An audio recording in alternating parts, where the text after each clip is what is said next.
You wake up to something cold and wet brushing your cheek. For a fleeting moment, you think it's a dog. It's not.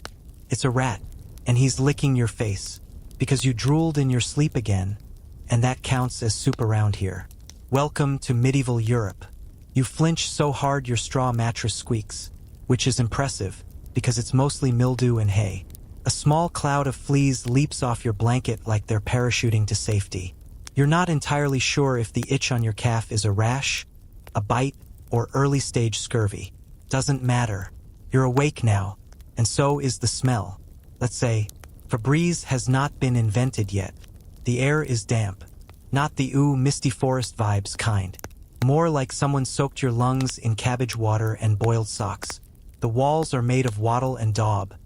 Basically sticks, mud, and disappointment. Your roof leaks. Your floor leaks. You might be leaking. And you? You are the proud owner of exactly one linen tunic. You've worn it every day for 3 months. It used to be beige. Now it's a lovely collage of barnyard brown, ash gray, and beet juice. Don't ask. Let's rewind. What time is it? About 4:30 a.m. You don't know that because clocks are for rich people. But the rooster is screaming, and he hasn't missed a shift in years. The sun isn't up yet, but your day is because you have things to do. Animals to feed, slop to stir, blisters to earn. And if you don't start soon, your landlord might accuse you of laziness or witchcraft. Honestly, he flips a coin. Historians still argue whether early risers were motivated more by social pressure or survival instinct. But either way, your options are limited to work or starve. You sit up, bones creaking like rotting firewood, and immediately bang your head on the ceiling beam. Medieval ceilings have this charming quality. Low enough to crouch, but not low enough to duck under. A breeze sneaks through the doorway, which is generous, considering your house doesn't have a door. Your uncle sold it for a goose. A good one, to be fair. Outside, your neighbor is yelling at her chicken. Loudly. Lay today, Gertrude, or we both starve. You feel bad for the chicken, but not that bad. You're hungry, too. You glance over at the fire pit. It's out cold ash and regret. There's a pot next to it, crusted with something gray. That was dinner. Possibly still is. You poke it. Pokes back. Instead, you gnaw on a hunk of barley bread so stale it qualifies as a weapon. Your gums bleed a little breakfast of champions. Mainstream history notes that peasant diets were mostly grain and vegetables. Meat, a rare luxury. Seasoning, salt if you could afford it. Spice, only if your lord was feeling generous, or if your neighbor's stew accidentally fermented again. Let's take inventory. You own 1 wool cloak, currently 12% moss. 1 wooden spoon. A single copper coin, hidden from the taxman. And a slightly haunted loaf of bread. You do not own. So, a mirror. Hope. Also, you're probably not you. Your name is likely Bjorn the Smaller, Agnes of the Stream, or Henrik son of Henrik. Surnames are more like nicknames with anxiety unless you're nobility. And spoiler, you are not. Nobles don't sleep under thatch roofs or eat soup from their hands. Nobles don't wake up with rats licking their eyelids. Nobles have pillows. You shuffle outside. Your bare feet hit mud so cold it feels like biting into metal. The ground squishes. Everything squishes. The village smells like smoke, dung, boiled onions, and regret. You inhale. You instantly regret that too. Fun fact, most peasants only bathed a few times a year. Not because they loved grime, but because water was hard to heat, hard to carry, and hard to find clean. Public baths existed in earlier centuries, but by the 1600s, they had largely disappeared. Out of fashion. Too suspicious. Too sinful. Better to cover the smell with herbs, smoke, and prayer. You walk to the well. You crack the ice with a stick and drink. It's brown. That's fine. You're not picky. You wash your face. It stings. You're now 2% cleaner and 100% awake. Your cousin stumbles past, still half asleep. The pig got out again. He's in the priest's garden. You nod like that's normal. Because it is. He spits into the snow and keeps walking. Let's talk social class real quick. You are at the bottom. Beneath you, mud, worms, and a suspiciously intelligent goose named Freya. That's it. Approximately 90% of the population were peasants, subsistence farmers. No titles, no shields, just bruises and hope. You don't read. No one in your family does. Books are for monasteries or dead kings. You've seen one once in the church. You touched it. The priest slapped your hand. And speaking of religion, it seems to run everything. Every bell, every breath, every barn blessing. You don't understand Latin, but you kneel when you're told. The fear of hell is the only thing stronger than the smell of your neighbor's feet. You squat by the road. It's not paved. It's mud, slush, maybe bones. No one's sure. Cart rolls past. The wheel breaks. The driver sighs. Keeps walking. Another blessed day, he mutters. And somehow it is. Another day you haven't been pressed into war. Another day you haven't caught fire. Another day your roof hasn't collapsed. Yet, you stretch, your spine popping like dry twigs. Time to start your 16-hour shift of backbreaking survival. But hey, at least you're not wearing a shame mask. Yet, you trudge toward the field. In medieval Europe, breakfast was over. And you've got dirt to dig. You chew, and chew, and chew. Your teeth grind down on a crust so dense, it feels like it's fighting back. Tastes like ash and gravel had a baby, and someone dared to call it food. No butter, no jam, just a thick slab of barley bread, cold and hard from sitting overnight in a damp corner. You bite again. Something crunches, not in a satisfying way. You pause. Is that a rock? Yes, it's a rock. Tiny stone chips from the grinding mill often sneak into the flour. Early bread is medieval trail mix with added dental risk. Historians still argue whether more teeth were lost from combat or breakfast. You spit discreetly and keep eating. You have no choice. This is breakfast. And if you're lucky, lunch too. You reach for a cup. Not for coffee, please. That would be sorcery. You're hoping for ale.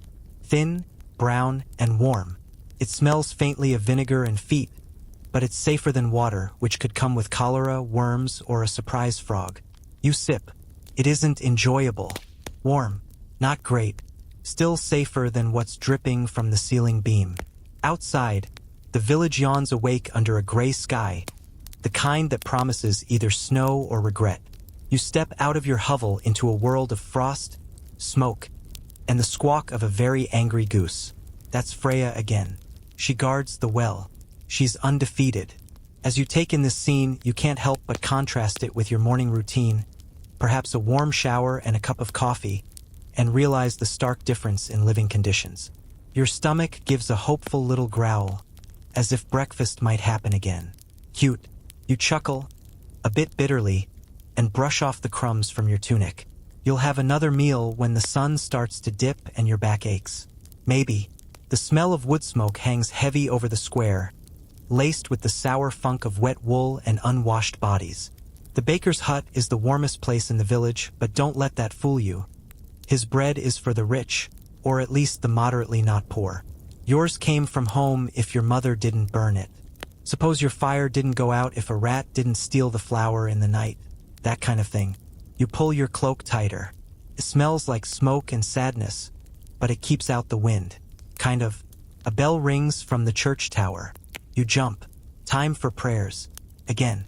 Because in medieval life, religion isn't a choice. It's air. And skipping mass is a finable offense. Or worse, the priest sees everything. So do your neighbors. And your neighbors' neighbors.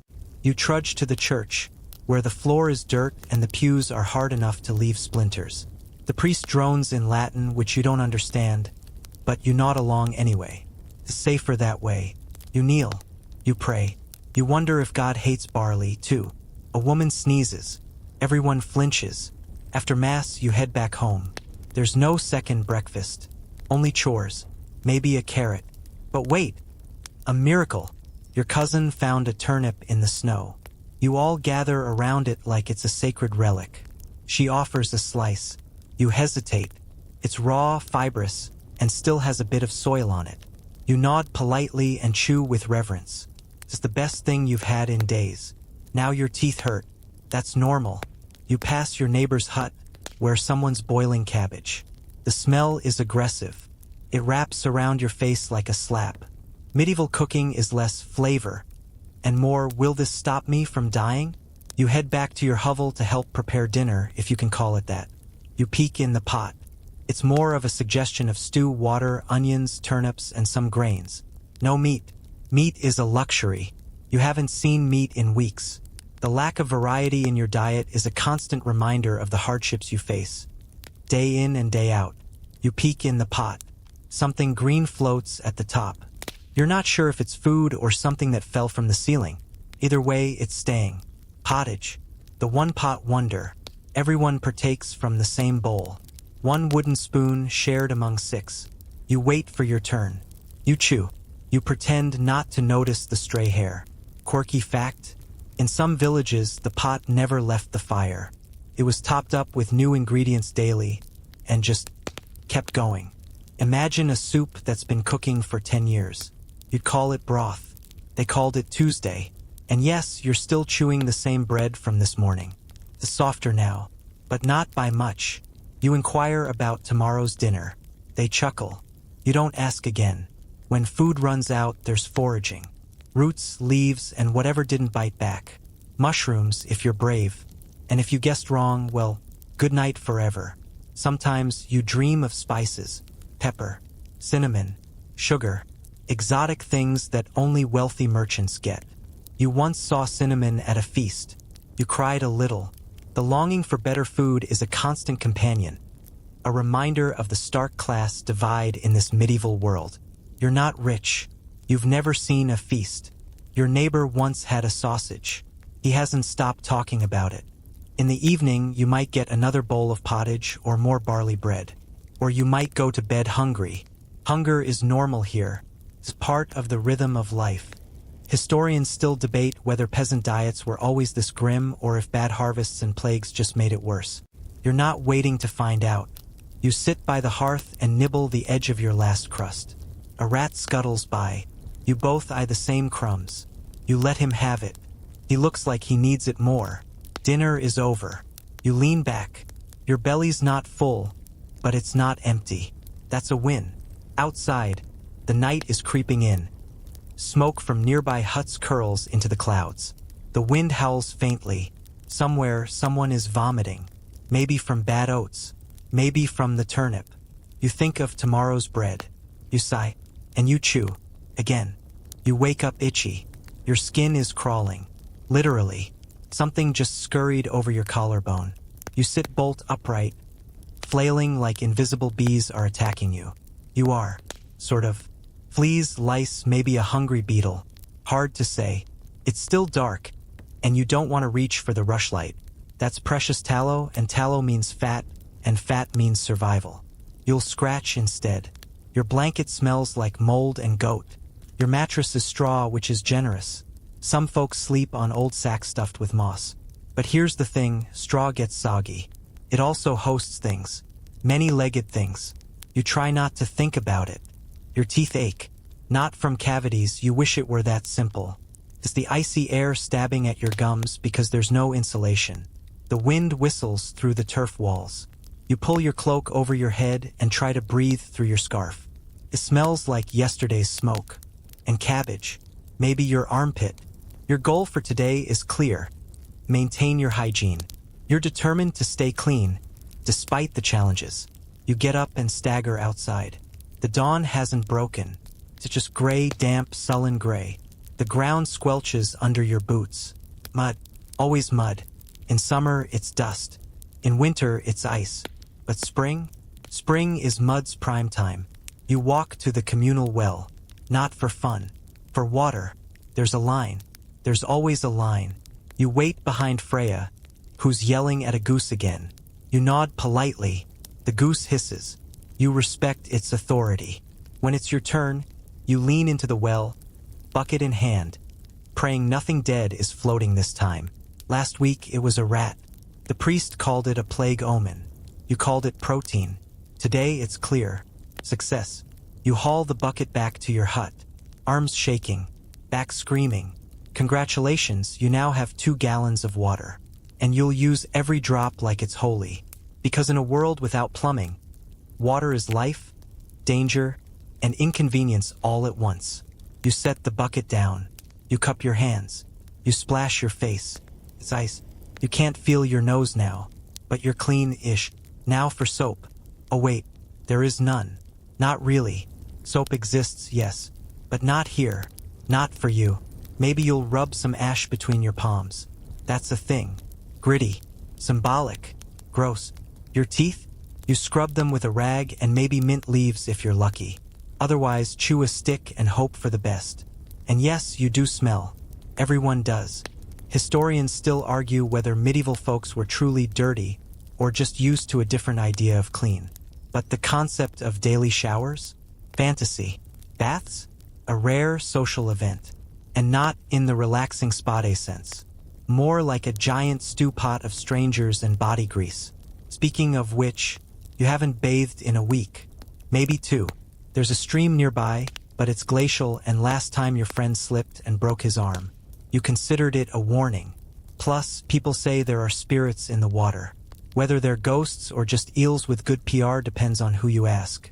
You wash your hands in a bowl. The water immediately turns brown. You shrug. Better than nothing. You take a moment to look around. The village is stirring, smoke curls from chimneys. Dogs bark, a baby wails. You hear coughing. Deep, rattling, and repetitive. That's not good. That's never good. Quirky fact. Many folks carried pomanders, little balls of herbs and spices, to sniff when passing something foul. Some believed it kept away sickness. Others just hated the smell of pigs. You consider making one. But herbs are for tea, and you barely have that. Back inside your hut, the fire's finally been stoked. You hover near it like it owes you something. Your toes sting as they thaw. The frostbite tingle is real. Someone sneezes outside. Loud, wet. You freeze. People glance. Sneezing is suspicious. It means imbalance. Maybe demons. Maybe the plague. The priest has already cursed 2 households this month. The fear is palpable. You try not to think about it, but the thought lingers in the back of your mind, a constant reminder of the fragility of life in this world. You try not to breathe too deeply. You take a deep breath anyway, bad choice. The hut smells like everything. Stale meat, wet dog, old shoes, boiled onions, and, is that tallow? You hope so. You roll up your sleeves and decide to clean. Clean, here, means swatting at cobwebs and tossing out the least moldy straw. You sweep with a broom that's more stick than bristle. Dust swirls and resettles. But you feel productive. That counts. Then comes laundry. You soak your shirt in a bucket of gray water and beat it against a stone. No detergent. No stain remover. Just elbow grease and curses. You wring it out and hang it near the fire. It drips. Forever. And smells worse now. Maybe it's possessed. You glance in a cracked piece of metal, the closest thing you have to a mirror. You look tired. A little haunted. But hey, at least your face is mostly clean. Sort of. If you were lucky enough to live near a bathhouse, you might go once a month. Naked, with strangers all sharing the same water. Romantic, right? Not quite. Bathhouses were often rumored to double as brothels. Some towns shut them down entirely. Too sinful, they said. So now you clean in secret. Badly. You sigh. And you scratch again. Please. Still here. Always here. You remind yourself that this is normal. People live like this every day. You're not panicking. You're resilient. You're not just surviving, you're living. You remind yourself you're not dying. Not yet. You've survived worse. You can survive this. You try to hold on to that thought as you continue your day. Yet, the priest says cleanliness is next to godliness. You try to believe it. But right now, godliness smells like wet wool, ash, and burnt turnips. You step outside again. The wind slaps you in the face. Hard. You can't help but laugh a little. It's a small moment of lightness in your day. A reminder that even in these conditions, you can find humor. You're alive. And relatively clean. That's something. You're 5 minutes clean and already regretting it. Mud splashes up your shins the second you step into the path. Someone's goat just did its morning business. You dodge, but not well. Your boots are soaked. Again. You sigh. Doesn't matter. Today's not about staying dry. It's about staying alive. You're late. The sun isn't even fully up yet, and your overseer's already scowling from across the field. You nod at him, mumble something like, "Good day," and he grunts back like a man who's swallowed a nail. Time to work. Now, let's be clear. You're not a knight, a bard, or even a charming stable boy in a romantic tale. You're a peasant, and this is your reality. And that means this? This is your life, a life of resilience, of facing each day's challenges head-on. Your job depends on the season. Right now, it's early spring, so it's digging, plowing, hauling, planting, and trying not to die in the process. You pick up your hoe, the tool, not the insult. It's wooden, chipped, and deceptively heavy. The soil is half frozen, littered with rocks the size of your fist. Your fingers are already blistering, and you haven't even finished your first row. Meanwhile, across the path, a boy chases chickens with a stick, while his sister pulls weeds with her teeth. She spits them into a sack and keeps going. You pretend not to see it. You hear a whip crack. Someone's ox has stopped moving. Again, that ox looks like you feel. Tired, dead inside, overworked. Historians still argue whether medieval peasants had more free time than modern workers. Some say yes. After all, Sundays were off-limits for labor, on paper. Others point out that between dawn-to-dusk work, seasonal tasks, and religious obligations, free time mostly meant collapsing in a corner with stale bread. Speaking of bread, your stomach growls. You haven't eaten yet. That's normal. Breakfast is whenever the steward lets you have a break, and only if there's food left from the night before. Maybe a hunk of oatcake, perhaps yesterday's boiled turnips, maybe just beer. Small beer, low alcohol, safe to drink, not fun. You wipe your brow. Someone nearby is coughing again. That same, wet, wheezy hack. You glance over. It's an older man, face red, eyes glassy. He drops his rake, leans on it, then collapses. No one rushes in. They glance, nod, and keep working. You do too. It's not cruelty. It's just the norm. The older man collapses, and no one rushes to his aid. They glance, nod, and keep working. You do the same. Life expectancy? Maybe 35, maybe 40. Unless you're rich, you die a bit slower. You take a moment to flex your aching fingers. The wind bites at your ears. A dog barks. A crow screams from the tree above like it's laughing at you. You hate that crow. A quirky tidbit. In some villages, people trained ravens to steal shiny things from travelers. They'd bring them home like feathered thieves. You look at the crow. It might be eyeing your belt buckle. Better keep moving. Your overseer waves at you. More like shouts. You're supposed to carry manure buckets to the far end of the field. The good news? It's warm. The bad news? It's manure. The smell is emotional. There are tears in your eyes. Not the poetic kind. You drag the bucket. It sloshes. Your boots slip. You mutter a word the priest would scold you for. Not that he's here. He's probably napping. A cart rumbles by, pulled by a donkey that looks older than time. A boy rides it. He's eating an apple. You glare. He offers you the core. You consider it. Then you eat it. Bitter. But hey, vitamin C. Your day drags on like a soggy cloak. Your hands are raw. Your back is a violin string. The sky darkens just a little, and everyone panics. Storm? Famine? Viking raid? Nope. Just a cloud. Still, it's best not to test fate. The steward calls a break. You sit in the mud. Someone passes a jug. You drink. It's beer. Flat. Lukewarm. But safer than the stream water. You chat briefly with a girl nearby. She lost her brother last winter. Fever. Maybe. Or wolves. Could have been both. You nod solemnly, offer her a bit of your crust. She thanks you by not throwing mud in your face. Romance is alive and well. The afternoon work is worse. It's ditch digging. Why? Because Lord High Whatever wants to divert water to his duck pond. Yes, ducks. He has 5 of them. You've named them. You hate them. You dig anyway. The soil is wet, heavy, full of roots. Your arms shake. You try not to think about dinner, or the fact that you haven't seen a vegetable in days. There's a scream. A boy sliced his hand open on a buried piece of metal. The wound gushes. He wraps it in his tunic and keeps going. Infection? Probably. Tetanus? Who knows? The priest says he'll pray for him. The overseer says not to get blood on the tools. You finish your row and slump by the tree. Sun's low now. You survived the day. Your reward? More chores. You still have to collect firewood, help repair the chicken fence, and sweep ash from your neighbor's hearth because she can't do it herself. You agree. Because community matters. You share tools, bread, gossip, and lice. But most importantly, you share a bond that transcends the hardships you face, especially lice. A final quirky fact. In some places, peasants collected lice and crushed them in front of friends for fun, like popping bubble wrap.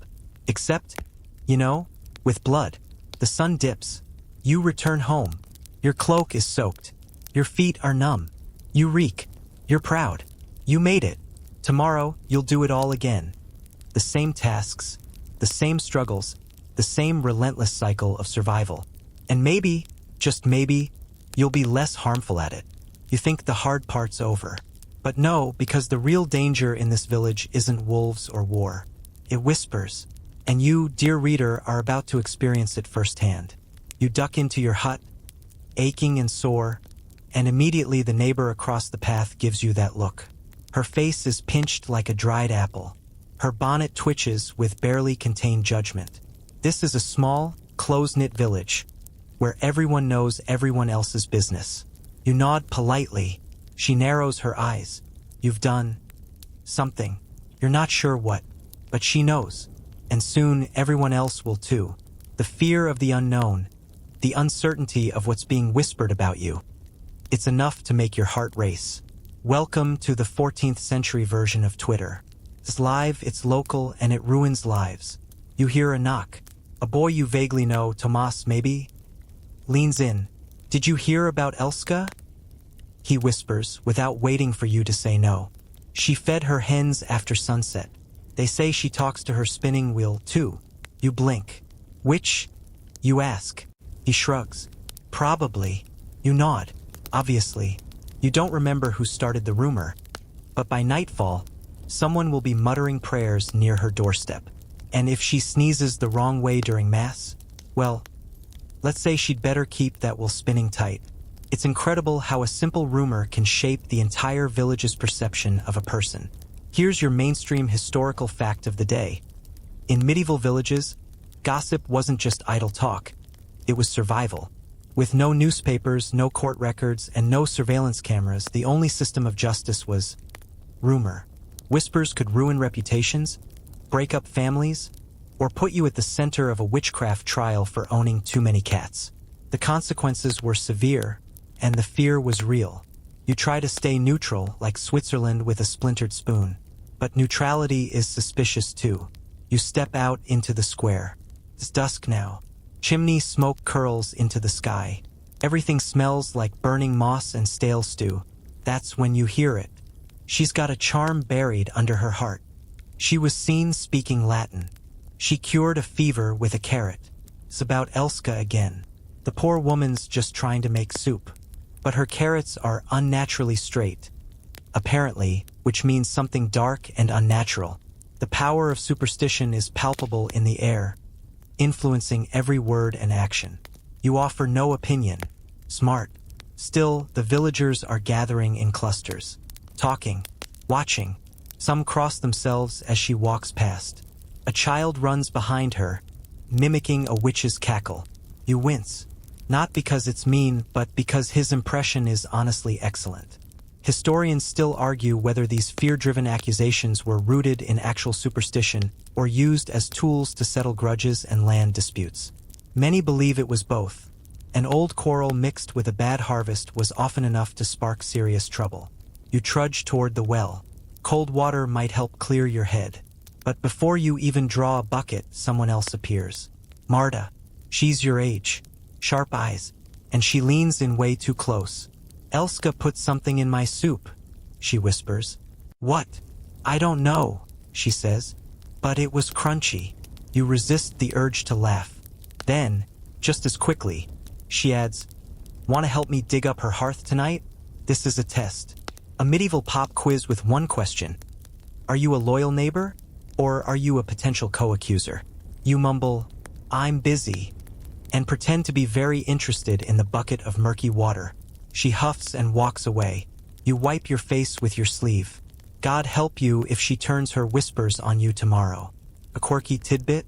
In some places, people believed you could test a suspected witch by baking a cake with their urine and feeding it to a dog.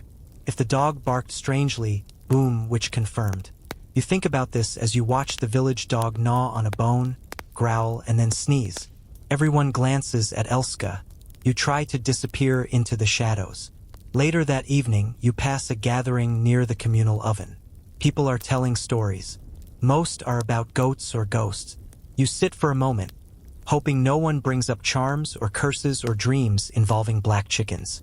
But of course, "My cousin saw a woman float," one man says. "Like, levitate?" someone asks. "No, in the river," he clarifies. "She didn't sink. She just bobbed." You nod gravely. "That's terrifying." They all agree. You sneak off as soon as possible. It's entirely night now. Stars blink dimly through the clouds. The wind has teeth, your cloak flaps like wet laundry. Inside your hut, it's cold again. No firewood. You forgot. Again. You curl under your blanket and think about Elska. She's probably innocent. Probably. But what if a chicken dies tonight? If someone gets a nosebleed? If bread falls flat? You know who they'll blame. You whisper to yourself, "Don't stand out." You repeat it like a prayer. Because in this village, safety doesn't come from strength or skill. It comes from silence, conformity, blending in. You think back to the boy who sneezed in church and had to carry garlic for a week to ward off devils. Or the woman who said the weather would turn, and it did. And now she can't buy eggs without someone spitting behind her. The rules here are simple. Don't speak too much. Don't pray too little. Don't wear anything odd. Don't own too many spoons. And whatever you do, never, ever let someone see your carrots out of season. You wake up on a bed of straw, but the straw smells off. Not like hay from a summer field, more like a moldy goat armpit. Your back itches. Your mouth tastes like you swallowed an old boot. Welcome to your medieval morning. No espresso, no toothpaste, no memory foam, just the vague suspicion that your blanket may have once been alive. You roll over and immediately regret it. Your shoulder meets stone. That's your wall, and you're lucky to have one. Most folks sleep 10 to a room, or with their animals. You sit up. Your breath fogs in the air. It's cold enough to freeze your snot. You fumble for your boots, but rats got to them first. They're chewed at the toe. Great. With no shower in sight, you splash your face with water from a bucket that could double as a toilet. The line between clean and unclean is as blurry as your vision without contacts. Soap, if you're lucky, is made from ashes and animal fat, and if you're fortunate, it doesn't burn. The lack of hygiene and sanitation is a constant source of discomfort and disgust. You step outside and squint into a foggy dawn. Smoke drifts through the air, mixing with manure and boiled cabbage. Your nose wrinkles. It's the kind of scent that makes you question all your life choices. But you've got chores. Everyone does. No one in the Middle Ages got to just vibe. You haul firewood, feed chickens, patch thatch, and dodge the constable who's still suspicious of your face. And don't forget, you're always one suspicious glance away from being accused of witchcraft. The village square buzzes with murmurs. Something's happening. You follow the crowd. Not because you want to, but because not knowing what's going on in a medieval village is the fastest way to be what's going on. They're gathered at the edge of the green, where the priest, the reeve, and a suspiciously well-fed pig stand waiting. At the center, a man named Jacob. His crime? Stealing a loaf of bread. Maybe. Historians still argue whether most medieval justice was about crime or control. Either way, Jacob's not having a great day. Now here's your moment. You, dear viewer, are a time traveler, remember? You're not just a passive observer. You're an active participant in this journey through history. You're watching this with 21st century eyes. So maybe you're thinking, come on, it's just bread. But back then, that loaf represents food for a whole family, maybe for days. Grain is wealth, and theft is a threat to order, even accidental theft. Like that time a kid was whipped for stealing apples that fell into his pockets when a tree branch broke. Jacob's sentence? The pillory. You've seen them in movies, right? Wooden board, head and arms locked in. But here's what the movies leave out. No time limit. Sometimes it's hours. Sometimes it's days. You get pelted with whatever people have handy. Rotting vegetables, mud, animal poop, rocks if someone's feeling bold. You think TikTok comments are brutal? Try medieval mob justice. One quirky detail: in some places, the audience could pay extra to use slingshots. Yes, this was their version of pay-per-view. Sadistic, yes, but also kind of medieval. You watch Jacob stand still as jeers rain down. His wife begs for mercy. A drunk man offers to trade him a goat for his dignity. A kid throws a turnip and misses by 3 feet, but the crowd cheers anyway. It's a scene that evokes a deep sense of compassion for Jacob and his family. Entertainment options are limited. You turn away, stomach churning not just from the injustice but from the smell. Someone near you hasn't bathed since Easter, and it's November. You gag a little and decide to find fresher air. Too bad fresher air doesn't exist here. Just variations on soot, sweat, and sheep flatulence. You trudge back toward your hut, but your feet slide in muck. Not mud, muck. A specific, aromatic blend of excrement, fish guts, and spilled ale. A medieval delicacy underfoot. On the way, someone stops you. It's the baker.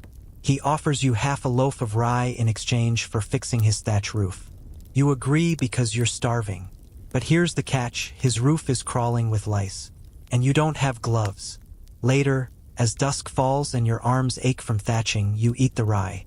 It's tough and tastes like despair, but you chew anyway. You've shown your survival skills and your ability to adapt and overcome. Bread is life. Bread is survival. And bread is the reason Jacob's face is now a swollen, turnip-scented mess. As you sit by your fire, which is mostly smoke and splinters, you reflect on justice, mercy, and why medieval bread can chip teeth. Was Jacob a thief, or just unlucky? Historians still argue whether most punishments worked or just made people better at hiding their crimes. Outside, the pillory stands empty now. The crowd has gone, but the whispers remain. So does the pig. You're not sure why it's still here, possibly judging you. So, viewer, could you survive even one day in this world? Could you stomach the filth, the fear, and the rules that change with the weather? Comment below. What would break you first, the food, the cold, or the constant paranoia of being blamed for a bad harvest? And before you pass judgment on medieval folks, remember their world was brutal, but they were trying to survive it. Kinda like us, only without antibiotics, showers, or indoor plumbing. Their resilience in the face of such challenges, their ability to endure and adapt, is truly admirable. Now that you've survived public shame, get ready for a surprise twist. Because next comes an event you'll wish you could skip. Trial by ordeal. You'll walk barefoot on hot coals. Hope your soles are more rigid than your sarcasm. You blink into a pale sunrise, muscles stiff from a straw bed that poked you in places best left unmentioned. Your breath fogs in the morning air, and your back cracks in 3 places as you stand. But there's no time to stretch. Not today. Because today you're on trial. Sort of. Someone's goat went missing. Again. And while no one can prove you took it, you were seen near a fence. Looking guilty. Or maybe just itchy. Either way, you're now the village's favorite scapegoat, and not the edible kind. The chieftain calls for an ordeal. Yes, an ordeal. Not the modern kind, like trying to parallel park downtown or explain what a VPN is to your parents. No, this is trial by literal fire. Trial by boiling water. Trial by whatever makes you most flinchy, blistered, and ashamed. It's a spa day if angry villagers ran the spa and your manicure came with third-degree burns. You shuffle to the church. The priest is waiting. So is a big iron pot. It's bubbling like an evil stew, and it smells like old horseshoes and fear. The crowd gathers, curious and cold.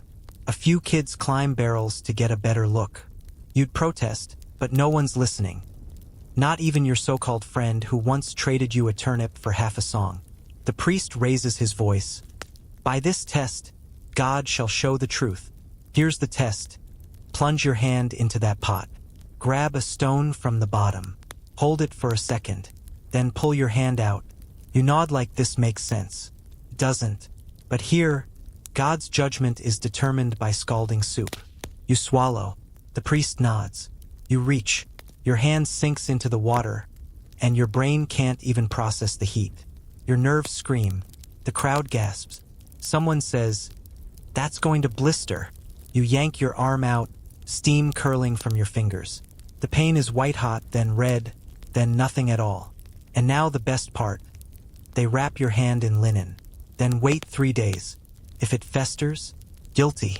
If it heals, innocent. Super scientific. Mainstream history notes that ordeals like this were standard in Europe until the 13th century. Still, Iceland, with its Danish influence, kept some of these strange traditions longer, especially in rural spots where superstition could be louder than law. You stumble home. Every step sends a jolt of pain up your arm. A woman gives you a sympathetic glance, then drops it when someone else is watching. You sit in your hut. The fire is low, but you can't gather wood with one hand. So you wrap yourself in furs and try to ignore the throbbing. It's going to be a long 3 days. And here's the quirky tidbit of the day. In one village, a man avoided an ordeal by arguing that his skin was too holy to be tested. The priest believed him. So technically, confidence was a defense strategy. You sadly are not that man. By nightfall, your bandage is damp. Not with water, with fear sweat. You keep glancing at it, half expecting your fingers to fall off. Outside, snow falls. Inside, silence thickens. Except for the occasional mouse or rat. It's hard to tell. One of them just ran off with the last of your bread. You whisper, "Please don't fester," like your body will listen. 3 days pass in a fog. Hunger gnaws. The pain dulls. You avoid looking at your hand, but the smell isn't great. On the morning of judgment, you unwrap it slowly. It's red, angry, puffy, maybe infected, or maybe not. Depends on who's judging. You walk to the square. Your legs tremble, not from guilt, but exhaustion. The priest looks at your hand, frowns, and then glances at the chieftain. They murmur. The crowd leans in. Someone whispers, "Looks like pus." You want to shout, "It's healing," but your voice cracks. Verdict, guilty. Punishment, a fine. 10 sheep. You don't have 10 sheep. You barely have 10 toes. And those are about to freeze off. Historians still argue whether trials by ordeal were about divine justice or just social control, ways to weed out the poor, the odd, and the unlucky. Odds are, if you looked weird or didn't own livestock, you were suspicious by default. You stumble home. Your hand throbs. Your belly aches. But your mind spins faster than your legs. Because you know something, this world is built on pain. Ritualized and normalized and dressed in prayer and smoke. And yet, everyone nods along. You lie down. Sleep pulls at your bones. But your dreams? They burn. You relive the boiling, the stairs, the verdict, the goat bleeding far away, mocking you. When you wake, the hut is colder. A fine layer of snow creeps in through the shutter cracks. The fire's out. Again. You crawl toward the hearth, tuck your blistered hand into your cloak, and breathe into your palms.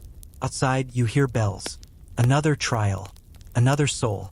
Another test that has nothing to do with truth and everything to do with power. You wonder, how long before it's your turn again?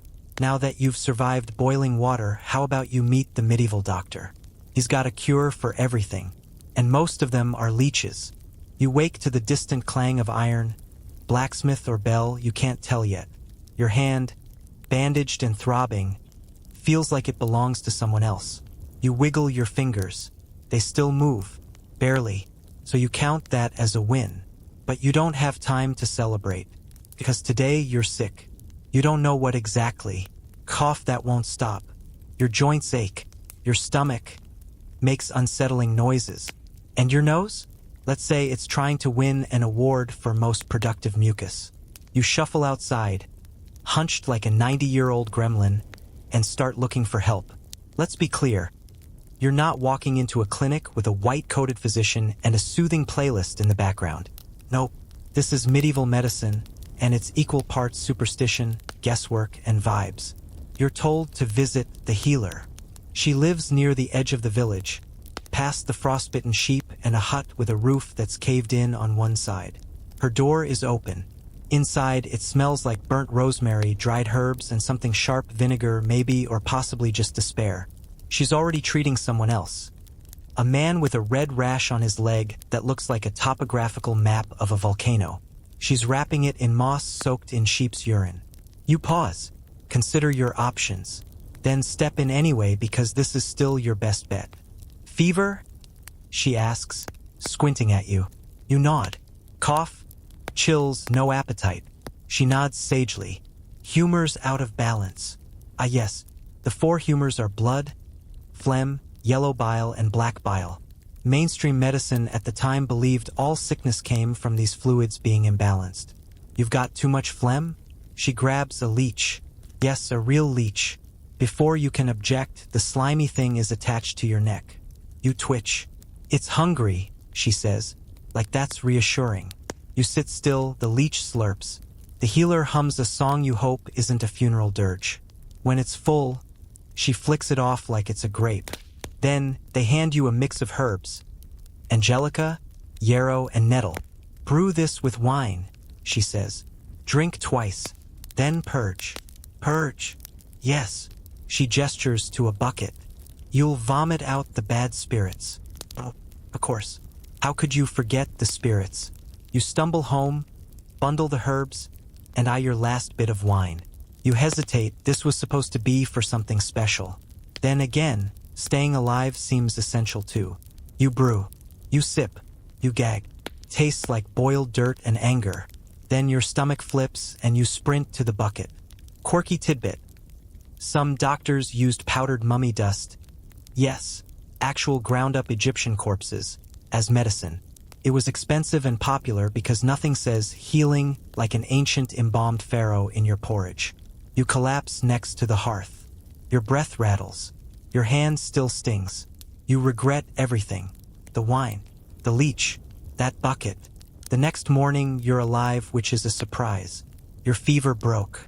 You're still weak, but your mind's clearer. The healer's herbs may be helped. Or the leech.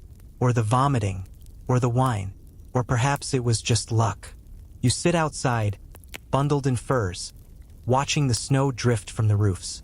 Across the path, a man with a limp walks by, clutching his side. Behind him, a woman with swollen gums carries a rabbit tied to a stick, payment for the healer. She nods at you, doesn't smile, but there's recognition. You're one of the survivors, for now. Historians still argue whether medieval doctors prolonged suffering or helped in small, accidental ways. Some herbs had real medicinal value, but many treatments did more harm than good. Bloodletting, for instance, could leave people too weak to fight off illness. And amulets? Let's say they weren't exactly FDA approved. You wander a bit, breathing in air that smells faintly of smoke and wet wool. Your hand still aches. Your stomach's mostly empty, but you're upright, which puts you ahead of the curve. You pass a hut with a red X painted on the door. Quarantine. You keep walking. In another village, this sickness might have had a name. Plague. Pox. Something ominous. Here, it's just the bad wind or the winter cough. People die in their sleep and others shrug. Life goes on, and so on, until it doesn't. You spot the healer again. She's kneeling near a stream, washing moss. She glances at you, then the sky. Snow's coming, she mutters. You nod. Back in your hut, the fire's warm again. Someone left a loaf of bread on your doorstep. Likely pity, not kindness. You eat anyway. The stale but edible. As you settle into your straw bed, you wonder, if you get sick again, will it be worse or easier? Will the leech remember your taste? Will the bucket? One last cough rattles your chest. You pull your cloak up to your chin. Let your eyes close. Outside, the wind picks up, and someone sneezes. Loudly. Close. You mutter, "Not again," and fall asleep. You wake to the soft patter of snowflakes on the turf roof, each flake whispering secrets above your head. The fire's out again. The hearth holds only gray ash and the faint memory of heat. You shift under your cloak, which smells faintly of smoke, wet wool, and desperation. Cold creeps into your bones like a nosy neighbor, uninvited and impossible to ignore. You blink against the dim, earthy dark.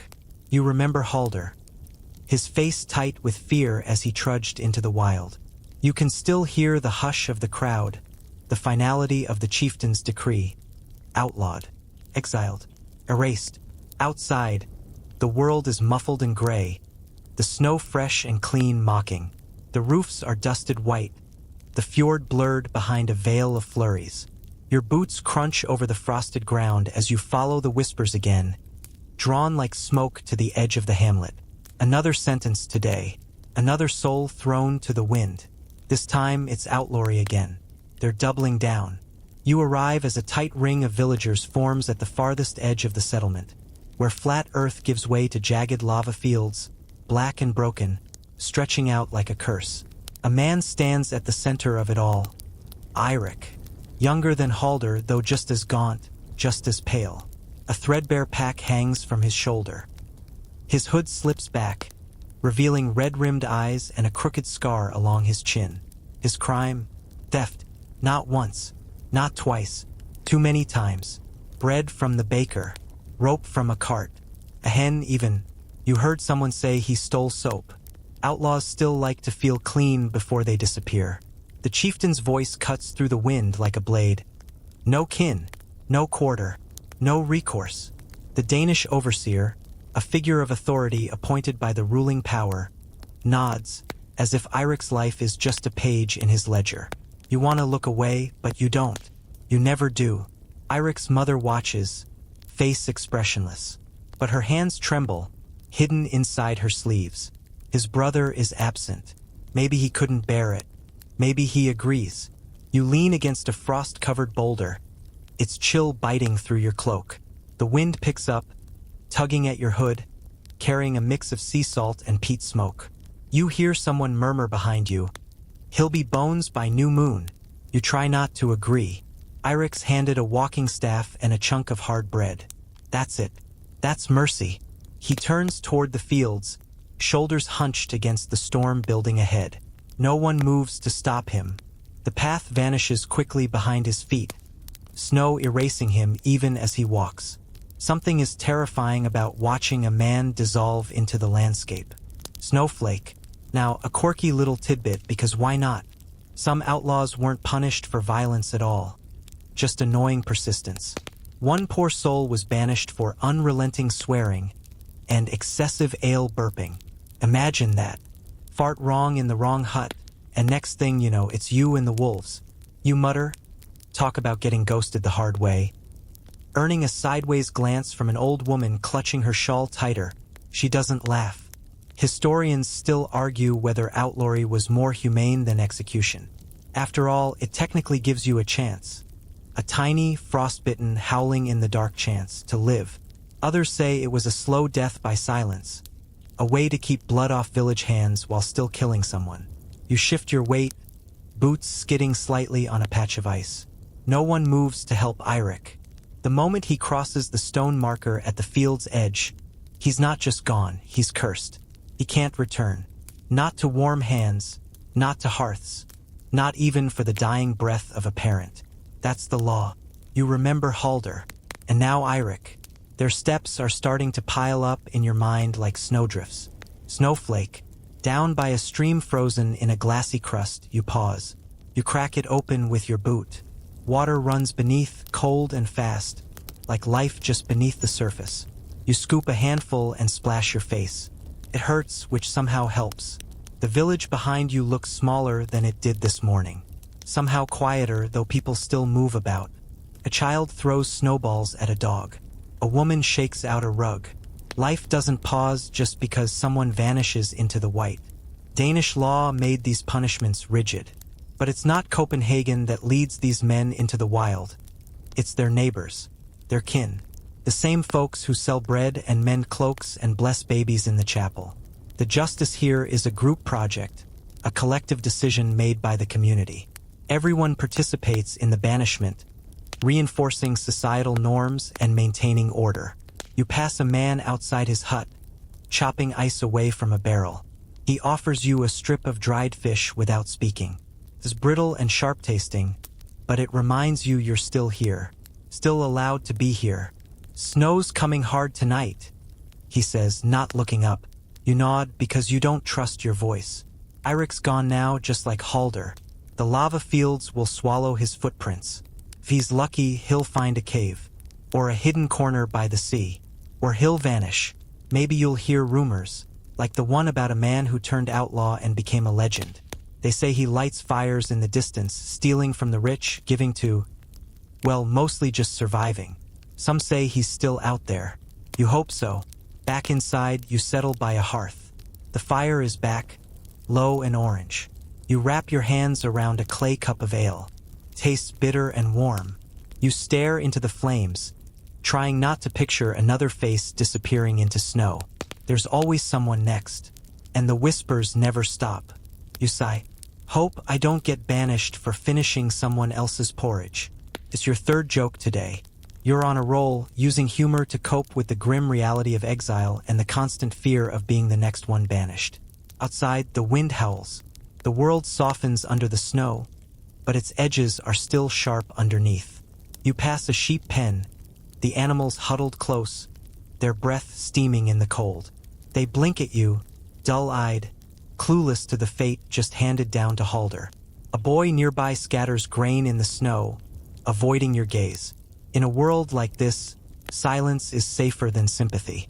His stick taps the fence. Once, twice, like a nervous rhythm, and he turns away.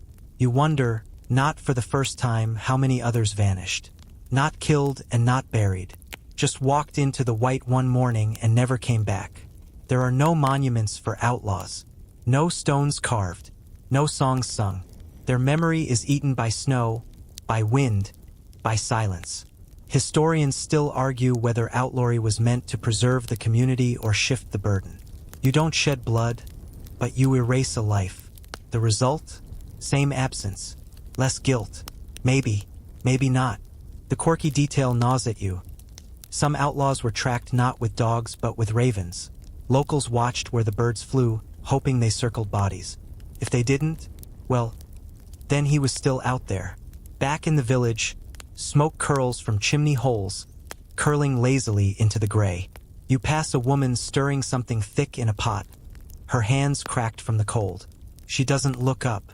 You don't stop. The taste of ash lingers in your mouth. Or is it just the air?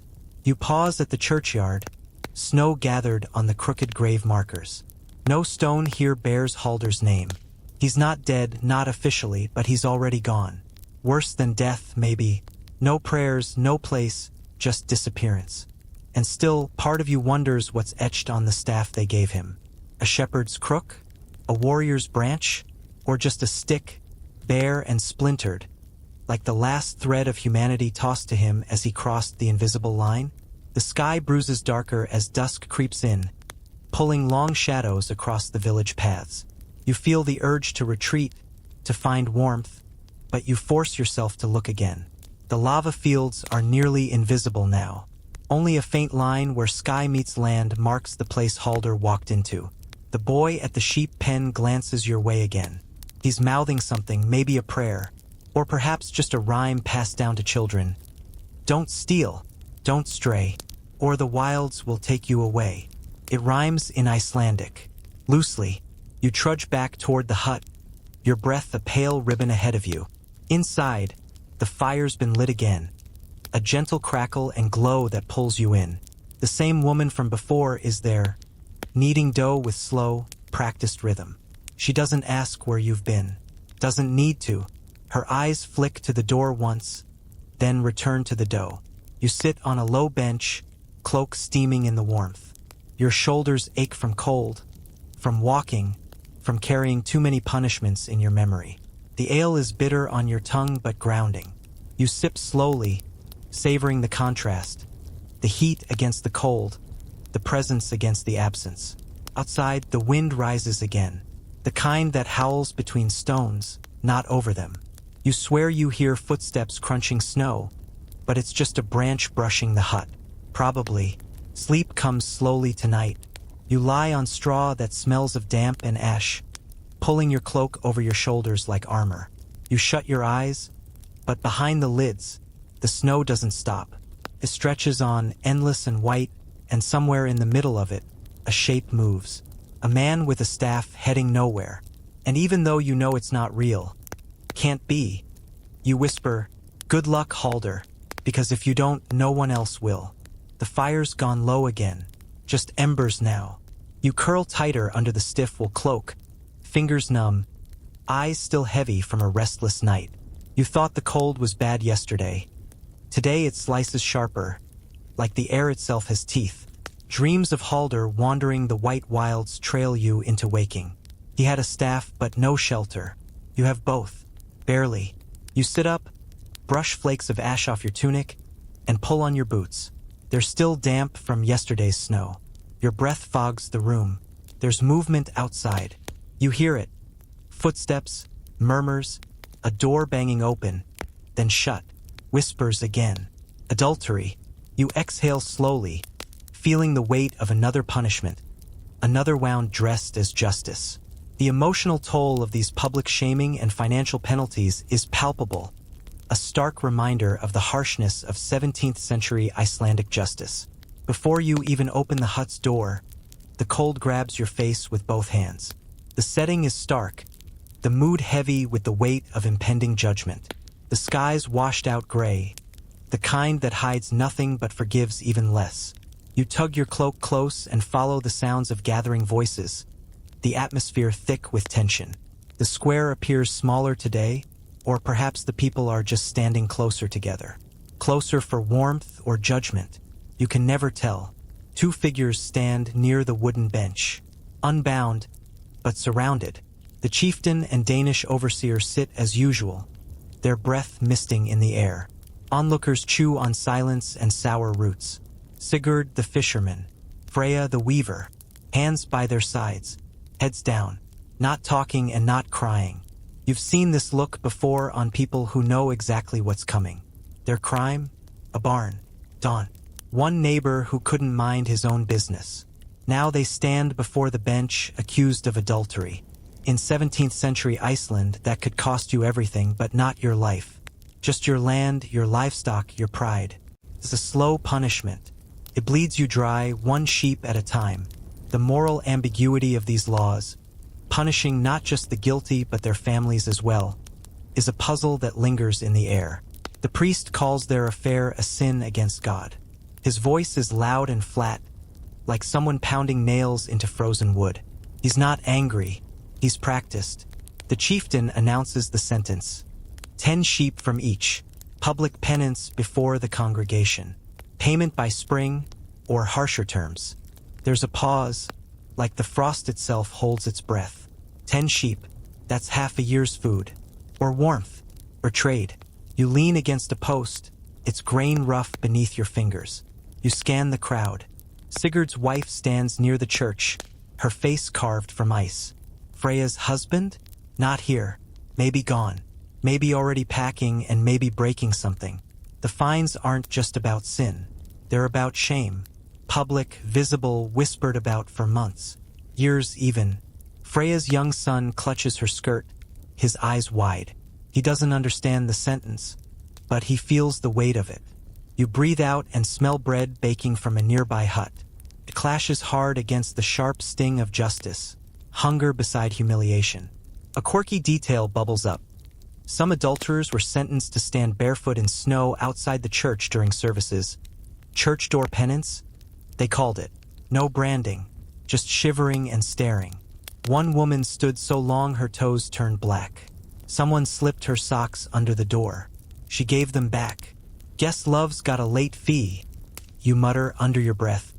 Your third joke this week. You're losing your edge. The crowd shifts.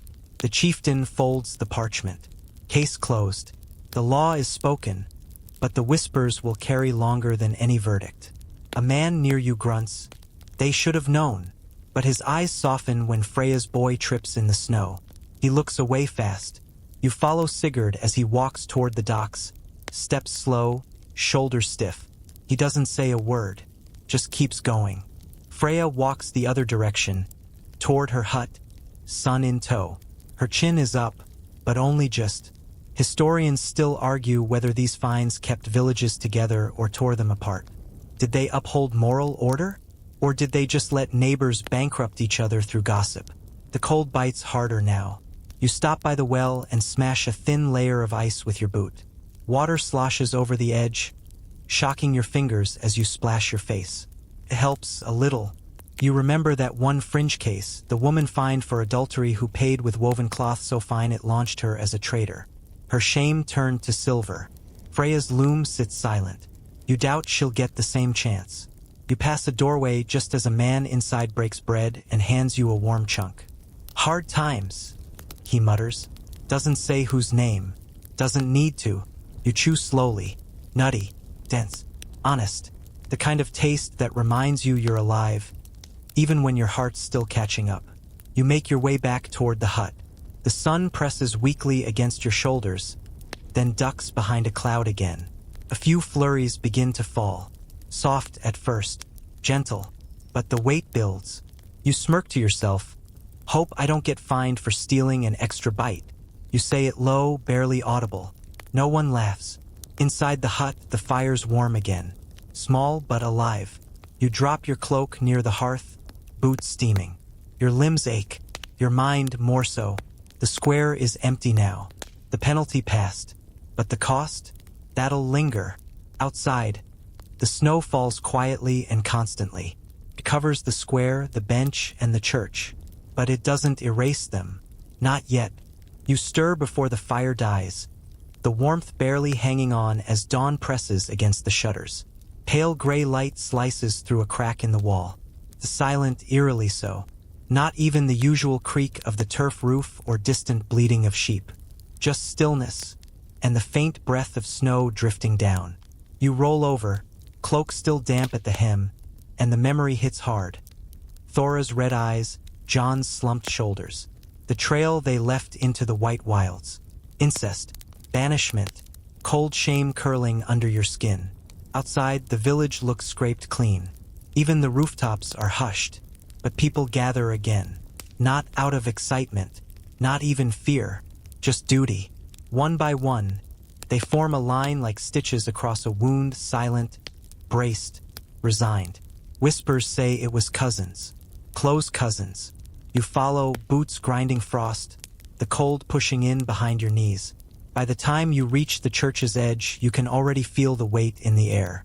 It's not like flogging, not like the noose. This isn't punishment by pain. It's punishment by legacy. The makeshift court is laid out again. Benches in a crude arc, the chieftain perched high with a Danish overseer at his side, both as unmoving as carved stone. The priest flanks them, his cross gripped like a cudgel. Two figures stand in the center, John and Thora, bound, pale, silent.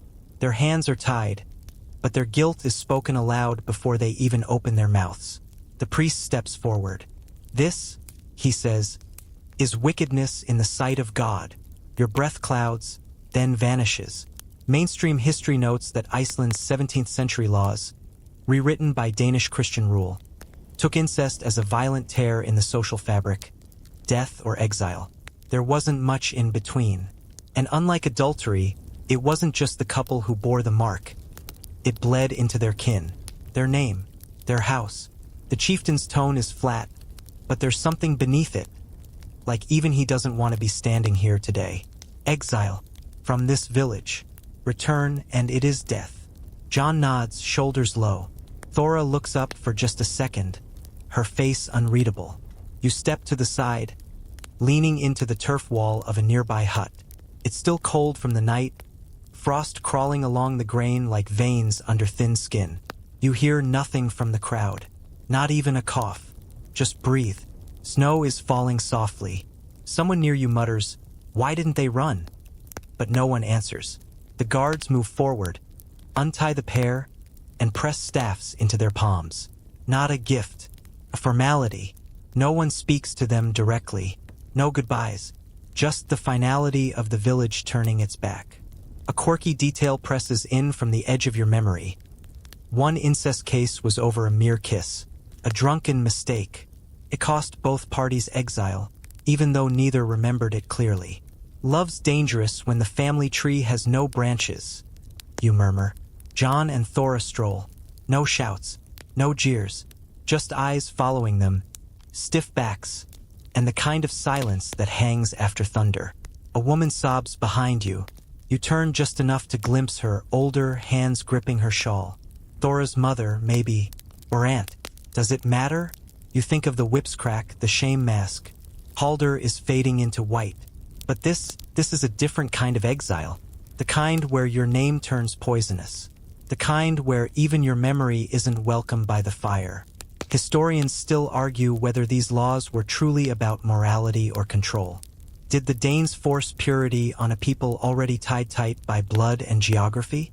Or were these sentences shaped more by fear of what happens when family becomes too close? Snow stings your cheeks as you trail after the fading figures. The world swallows their tracks almost as fast as they make them. You wonder how long they'll last. Out there in the white wild, did anyone slip them food? Gloves? Hope? Another joke flickers. One way to kill the family reunion. But you keep it buried. The crowd's too raw. And this isn't a time for laughter. You walk until the path splits toward the fjord. There, the wind picks up. Salt and ice sting your nose. You pause by a frozen pond. The surface brittle and cracked like your thoughts. You squat down and run your fingers over the ice. Cold burns your skin. There's no trace of John and Thora now. Just snow and the dark line of the distant hills waiting to swallow them whole. On your way back, you pass a hut with the door hanging half open.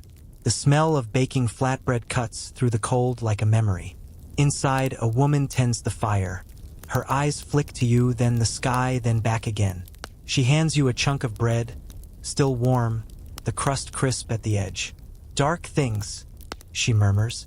No names. She doesn't need to say them. You chew slowly. The taste is earthy, honest, salted with silence. Danish law dictated exile, but it's the villagers who turned their backs, who looked away, or didn't. You recall the flames from the stake, the axe's glint, the slap of the whip. But this punishment, it feels colder, longer, like it stretches beyond this day and tomorrow and the next. A name struck from the hearth. The clouds shift, and for just a moment, the sun breaks through. You raise your face, letting the light hit your lashes. But it's brief. The clouds return. The air grows still again. The church bell tolls, low, slow, a dull drumbeat through the snow, calls the faithful. Or maybe it just marks the time. You smirk, bitter and small. Hope I don't get exiled for using the wrong spoon. Your third joke keeps the cold at bay. Barely. Inside your hut, the fire's down to coals. You stir it back to life. The heat feels faint, like a memory. You sip bitter ale, the flavor grounding you. Outside, the world fades to white, and the whispers begin again. You wake to the faint crackle of thawing snow slipping down the hut's turf roof. The muffled drip drip drip tapping like a patient metronome against your thoughts. The fire's out again, and the air tastes of smoke and wet wool. Your cloak, still damp from yesterday's walk to Thingvellir, hangs like a frozen rag on the bench. You pull it on anyway. Smells of sweat, ash, and something like regret. Olaf's fate still weighs on you. That cold stare before the axe. That soft crunch of snow as they dragged his body away. You can still hear the wind echoing through the basalt cliffs. Outside, the village stirs under a soft dusting of snow. The roof's white and sagging like tired shoulders. The sky's pale gray, but for once, not threatening. Still, the whispers have changed again, no longer about blood feuds or rune-carved planks. Today it's adultery. You follow the murmurs past the bread ovens, the wool sheds, and the fish racks. They lead you toward the square again, where so many sins have gathered, and sure enough a crowd forms. Quiet, uneasy. This isn't gallows tension or stake anxiety. It's the slow burn of shame, stretched across families like damp linen hung to dry in the frost. At the front stand two figures, a man named Sigurd and a woman named Freya. You've seen them both before. Sigurd, the weather-worn fisherman, was constantly nodding politely. Freya, a weaver, with a laugh like wind chimes and a child that clings to her skirt. They stand apart now, not bound, but stiff, tense, as if rope would be more comfortable than the eyes on their backs. Their crime? Being found in the wrong barn at the wrong time. By a neighbor, of course. You wedge yourself near a stack of firewood, out of the wind but close enough to hear. The priest is already halfway through the sermon. Something about betrayal, something about divine order, something about honor. His voice rises with the cadence of someone used to being ignored and trying very hard to fix that. The chieftain, seated beside the Danish overseer, clears his throat. His breath clouds the air. 10 sheep from each, he says, and public penance. 10 sheep. You blink. That's a season's food. Or warmth. Or tools. It's survival. A murmur ripples through the crowd. You catch a whispered, "That'll starve him." Someone else scoffs. "Serves him right." The tone is split. Not outrage or joy, just grim resignation. Like folks watching someone trip into a pit they saw coming. Sigurd's face stays blank. His jaw clenched. You can almost hear the teeth grinding. Freya doesn't look at him. She looks past him, to the back of the crowd, where a boy, maybe 5 or 6, watches with wide, tearless eyes. You want to say something, maybe a joke, something dumb, like, "Guess that's one way to make love expensive," but it dies before it reaches your lips. Still, your mind wanders. Did they love each other? Was it a fleeting moment? Was it driven by passion or loneliness? Or was it something quieter? So quiet it surprised them? Mainstream history tells us that under Danish law, 17th century Iceland punished adultery with heavy fines, livestock, land, or public penance. Death was rare, though not unheard of if tempers or jealous spouses got involved. But fines? Fines were ruin. A slow suffocation in wool and snow and silence. A quirky tidbit surfaces. You heard it from an old drunk near the docks once. Said a woman caught in adultery managed to pay her fine entirely in woven cloth. So fine and bright it sparked a new trade with a passing ship. Turned her shame into gold. You glance at Freya's hands. Strong, cracked from loom work. But her loom's been silent all week. The Danish overseer speaks again. Pay by spring. Or face flogging. The crowd bristles. No one wants that. Not again. Not after Asta. Freya flinches barely, but you see it. She takes her son's hand as the chieftain dismisses them. The crowd disperses slowly, like snow melting off a warm roof. No jeers, just mutters, shrugs, and a few glances too long to be polite. You follow at a distance, boots crunching snow softened by the midday sun. Sigurd heads toward the fjord. Freya returns to her hut. No farewells, no apologies, just a quiet determination to carry on. You pause by the well, its bucket swinging gently, and splash icy water on your face. Stings, but it helps. Your thoughts are spinning. Danish law set the price, but it's the people who enforce the scorn, the glares, the quiet shunning at the market, the way someone turns slightly when you walk by.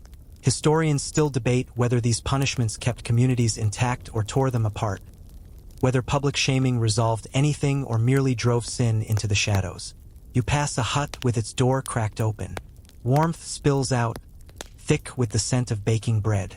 A woman inside hands you a piece, still warm. You bite in. Nutty. Sharp. Good. Rough day, she says, not looking up. You nod, chewing slowly. She doesn't name names. She doesn't need to. Everyone knows. Back outside, snowflakes drift again. The sky grows heavier. You think of Freya's boy, wide-eyed and confused. You think of sheep and looms and barns and firewood. The sin is long over, but the sentence will linger. You smirk, just barely. Hope I don't get fined for stealing a second bite. You mutter half to yourself, but even that feels too loud today. You head toward your hut. The wind's picked up again. A soft whine in the eaves. The church bell tolls in the distance, calling folks to prayer or chores, or just something that isn't judgment. Inside, the fire's been restoked. You settle into its glow, the bitter ale still sharp on your tongue. Sleep will come hard again tonight. You already know. The bells, the boy, the silence. Outside, the village quiets once more, but the whispers never stop. You wake to the slow, steady drip of snowmelt leaking through a crack in the turf roof. The air smells like damp wool, cold ash, and that same bitter bite of peat smoke. Your dreams were a swirl of tangled cloth and silence. Freya's boy watching the crowd, the weight of 10 sheep hanging like an invisible yoke around his mother's neck. You pull your stiff cloak tighter around your shoulders, lace your boots, and step outside. The village sits quietly beneath a cloudy sky, roofs sagging under fresh snow. Somewhere in the distance, someone chops wood. Somewhere else, a dog barks once, then stops. But near the square, the murmurs begin again. Theft, this time. Not grand, not bloody, just barely, but enough to bring judgment. You follow the trail of hushed voices and half-hearted footsteps, boots crunching the ice-crusted path. The square waits, benches arranged near the church, where the Danish overseer stands beside the chieftain, both looking like stone with breath. Leif is the accused. A boy, 17 maybe, thin as a walking stick. His tunic's too big. His hands are raw. He stands alone at the front, head down, toes dug into the frozen ground. His crime? Stealing a sack of barley from his neighbor's shed. And he was bad at it. Dropped half of it on the path back to his family's hut, like a breadcrumb trail for the accuser to follow. Mainstream history tells us that in 17th century Iceland, theft, especially of food, was one of the most common crimes. But common doesn't mean lenient. Under Danish law, the punishment often came in two parts: fines or flogging. And fines intended for livestock. And livestock meant life. 5 sheep are what they demand from Leif today. 5. You lean against a cart near the square's edge, its wooden spokes frosted and split. Villagers stand in a loose ring, their body language a mix of disapproval and empathy. Some cross their arms, others shake their heads. He's just hungry. A woman mutters near you. We all are. Someone else snaps.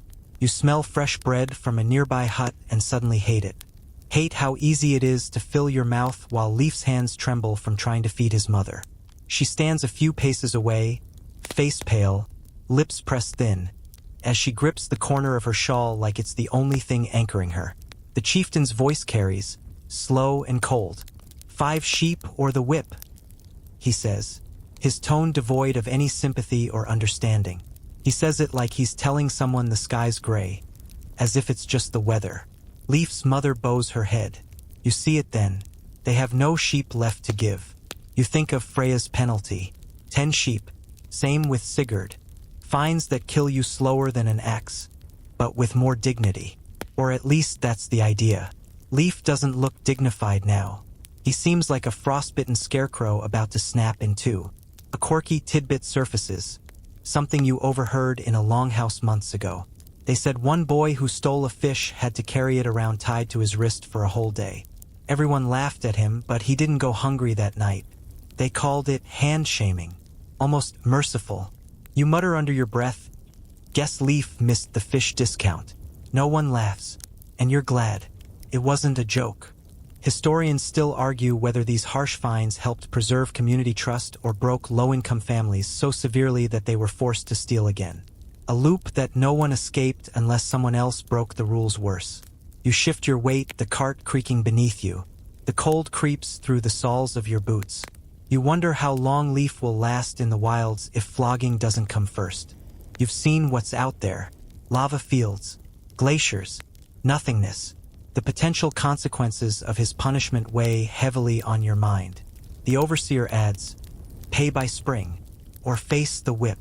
as if frost and hunger will wait politely for that deadline. Another joke flickers. Something like, well, that's one way to gain in shame. But it's a ghost of humor, evaporating before it can take shape. The crowd begins to disperse. No one cheers. No one claps. Some avert their eyes from Leaf as he trudges home. Others follow him with silent judgment. You pass the well and splash your face. Water's cold enough to sting, but it wakes you up. You're still here, still part of this. Danish law may be the parchment, but the ink is the villagers. The glares, the whispers, the silence. That's what makes the punishment stick. You walk past a hut, the door cracked. Warmth spills out. A man inside hands you a chunk of bread. Hard winter, he says, his voice soft but loaded. He nods toward the road. Leaf just vanished down. You nod back. Chew slowly. It's good bread, but it tastes like guilt. The sky's shifting again. Clouds thickening. Snow's coming. You tuck your hands into your sleeves and think of all the things Leaf won't have tonight. You smirk faintly. Hope I don't get fined for eating this too slow. Your third joke for no one. The kind that keeps you standing. The church bell rings. The crowd's gone. The square is quiet again. Just benches. Just snow. Inside your hut, the fire's been coaxed back to life. You sit, sip bitter ale, and let the heat soak into your bones. But sleep won't come easily. You know what hunger looks like now, and it wears a boy's face. Outside, the snow piles higher. The village breathes. Barely. Whispers begin again. Soft, constant, and impossible to silence. And something darker waits just behind them. You wake to the crack of wind snapping the shutters open, a gust slicing through the turf hut like a knife. The fire's out again, and this time even the embers are gone. Just cold stone and darker ash. Your cloak is damp from where snow leaked in overnight. It smells like moss and mildew and long days without sunlight. You sit up slowly, the weight of last night clinging to you like another layer of wool. Leaf's thin shoulders, that hopeless walk, the sound of barley grains scattered like guilt on ice. It's all still there, pressing behind your eyes.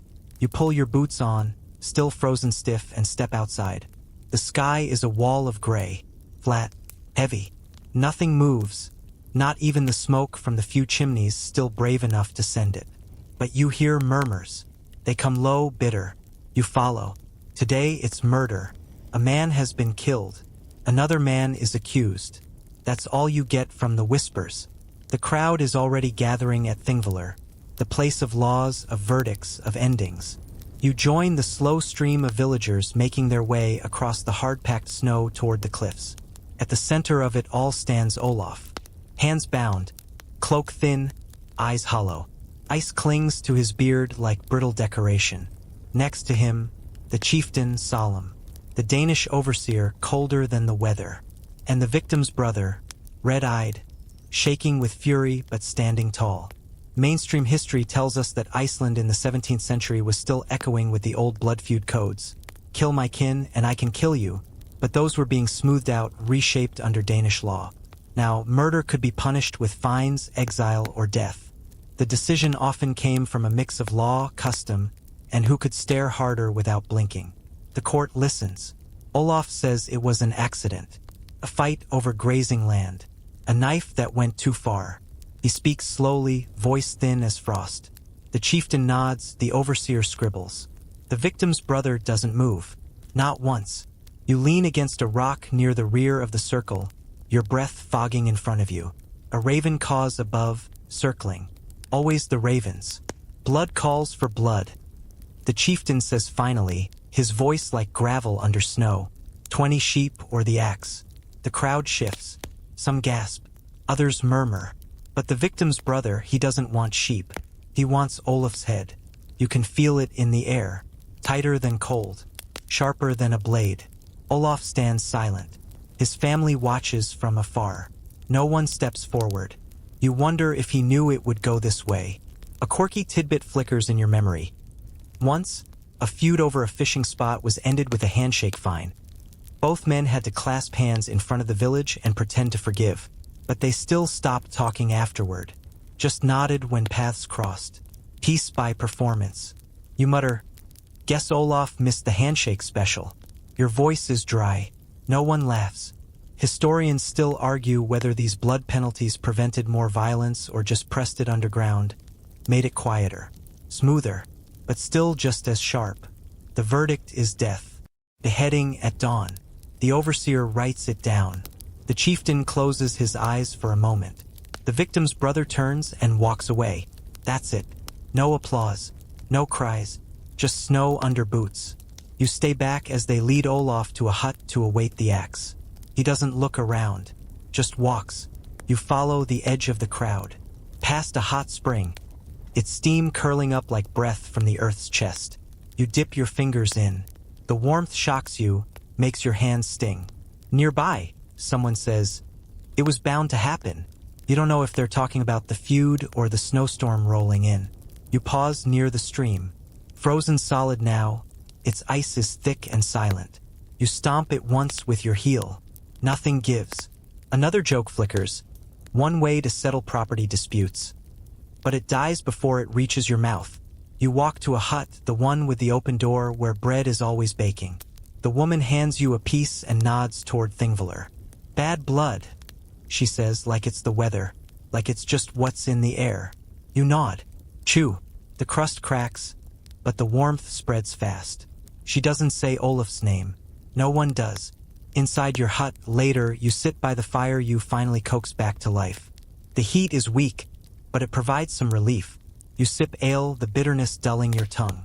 Sleep will come eventually, but not easy. Not with the axe hanging in the air. Not with Olaf's breath turning to fog in a cold hut a few steps away. Not with the cliffs of Thingvellir waiting like a mouth. Outside, snow falls again. Steady. Relentless. Softens everything, even murder. The village holds its breath.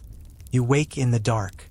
Not the cozy kind of dark, but the kind where the cold presses against your ribs, and even the fire's sigh has vanished. The wind outside scratches like claws across the hut's turf roof. Inside, it's still. Too still. Then you remember, today is the day of Olaf's execution. A day that has been looming over the village like a dark cloud. Your stomach turns. You wrap your cloak around you, still stiff with old snow, and slip outside. The village is eerily hushed, as if it's holding its breath. Just a few lanterns burn low near the church. No chatter. No movement. Everyone's walking the same way toward the cliffs. The air is sharper than before. Your nose burns, eyes sting, and snowflakes drift slowly, falling like ashes. You join the crowd on the hill. The execution post stands bare, a block of rough-hewn wood.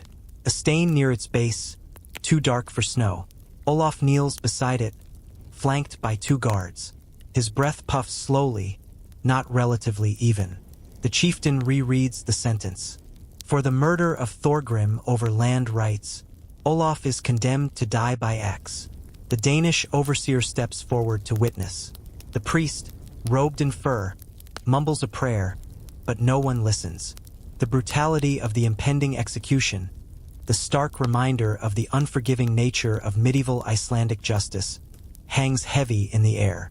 The chieftain rereads the sentence. For the murder of Thorgrim over land rights, Olaf is condemned to die by axe. The Danish overseer steps forward to witness. The priest, robed in fur, mumbles a prayer, but no one listens. Mainstream history tells us beheading was rare in Iceland, used only for severe crimes like murder, sorcery, or treason. More common were exile or fines. But when blood was demanded, and when kin refused silver, it was the axe that did the talking. You lean against a stone. The air smells like wood smoke and iron. Somewhere behind you, someone sobs. Could be Olaf's sister, or someone else. The crowd feels smaller today. Not out of mercy, fear. Olaf says nothing. Not even when they push him forward, binding his hands again. The executioner is a farmer. He wears mittens under leather gloves. His boots creak on the frost. He looks at the chieftain, who nods. Olaf's eyes close. Just for a second. The axe rises. You don't breathe. It falls. There's a thud. A sharp crack of wood. Then silence. No scream. No gasp. Just the wind, carrying the weight of a life lost. You feel your knees lock, your hands clench your cloak. It's done. A quirky tidbit flickers in your mind. In some rare cases, if the axe broke or the executioner missed, it was considered divine intervention. The condemned could walk free, but Olaf's executioner? He didn't miss. You whisper, "Guess he didn't get a mulligan." No one laughs. Historians still argue whether executions like these truly kept peace or just buried it. Public killings were supposed to prevent revenge, but sometimes they sparked it. Kin didn't forget. Villagers whispered. Feuds smoldered for years. The crowd disperses fast. No ceremony, just cold boots on snow. They bury Olaf near the hill, no marker, no prayer. Just a shallow grave. Even that feels too deep. You linger until the last spade of snow falls, then turn back toward the huts. The walk feels longer. Every gust of wind feels sharper. The fjord in the distance glitters like a blade, and the hills seem quieter now, watching.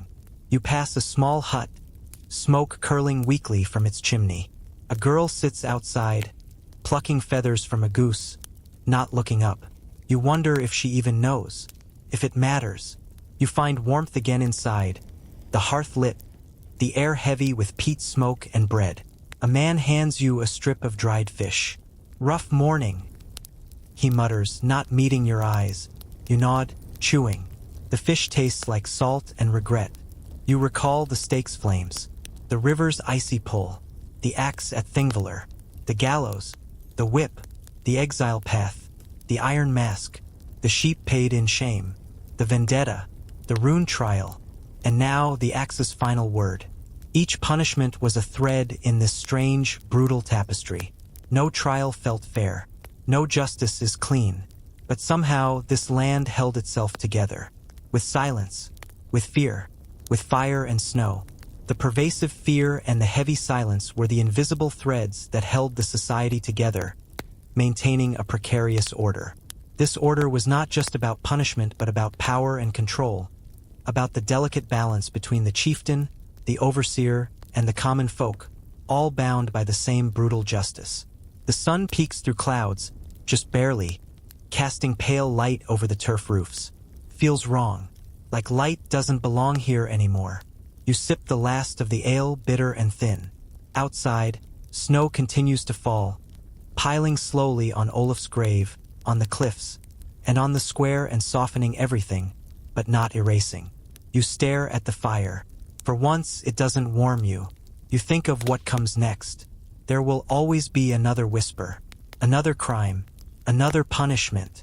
You wonder, what if it's you? A stolen crust, a mistimed kiss, a wrong word. That's all it takes here.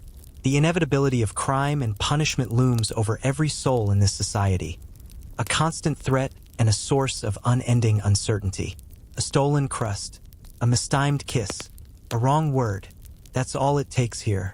You lie back on your bench, cloak over your eyes, the crackle of the fire the only sound. Sleep creeps in, reluctant, uneasy, carrying the weight of axes and snow. And now, the fire's almost out. You've trudged through snow-choked alleys, stood at the gallows, flinched at the whip, and watched justice swing like a blade. You've tasted flatbread in silence, listened to whispers that twist truth. You've stood with outlaws, sinners, and fools, and somehow you're still standing. But if you're thinking, phew, glad I'm not there, you're right. You wouldn't last a day, because medieval Iceland wasn't made for comfort. It wasn't clean, or fair, or even warm. It was cold and cruel and quiet in ways that chew on your soul. Laws were tools but also weapons. And survival? That was the only virtue. The axe didn't care why you sinned. The fjord didn't care who you loved. And no one brought you soup just because your heart broke. You'd miss your coffee, your running water, your socks, but most of all you'd miss mercy. That said, this brutal little village? It held, not with kindness but with ritual, not with democracy but with dread. Every punishment, harsh, strange, or unfair, stitched the people closer, like hide lashed tight over bone. It was fear, sure, but it worked, mostly. So now you know, when someone says, Life was simpler back then. Smile politely, then ask, simple for whom?